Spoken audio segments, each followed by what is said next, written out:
going to complete what he has started. Amen. எதை அவர் ஆரம்பித்தாரோ அதை அவர் செய்து முடிக்க போகிறார்.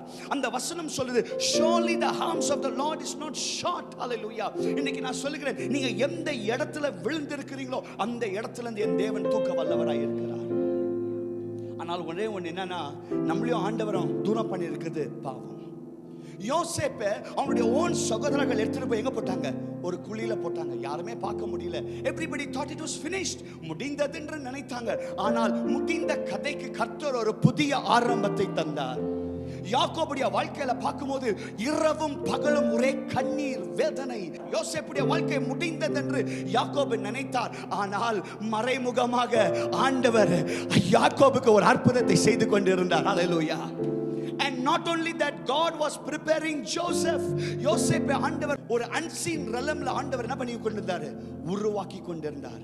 அநேக பேர் நினைத்தாங்க முடிந்தது, it is finished. அவருடைய சொந்த அப்பா நினைத்தார், முடிஞ்சிச்சடா, என்னுடைய மகன் இறந்துட்டான், முடிஞ்சிச்சு நினைச்சார். ஆனால் முடியலங்க. கர்த்தர் யோசேப்பை உருவாக்கி கொண்டிருந்தார். இன்றைக்கு உங்க வாழ்க்கையில நீங்க நினைச்சிருக்கலாம், எல்லாம் முடிஞ்சிச்சா, என் வாழ்க்கை இதுதான் கதை எண்டா, இனி நான் எழும்ப போறது இல்லையா? அருமையான சகோதரி சகோதராவை நான் சொல்லுகிறேன், கர்த்தர் உனக்காக ஒரு புதிய காரியங்களை செய்ய அவர் சர்வ வல்லவராய் இருக்கிறார். He is preparing something beautiful in the unseen realm. இன்னும் உங்களுடைய மைண்ட்ஸ் கன்சீவ் ஆகல, உங்க ஹார்ட்ஸ் இன்னும் அதை ரிசீவ் பண்ணல, ஆனா ஆண்டவர் ப்ரிப்பேர் பண்ணி இருக்கிறார். ஏன் யோசேப்புக்கு அதை ரெடி பண்ணி கொண்டிருந்தார்னா, Joseph kept his life holy before God. The key for success, உன்னுடைய வாழ்க்கையில நீ ஆசீர்வாதமா இருக்கணும், சக்சஸ்ஃபுல்லா இருக்கணும்னா முதல் கீ ஃபேக்டர்னா பரிசுத்தம், பரிசுத்தம், பரிசுத்தம்.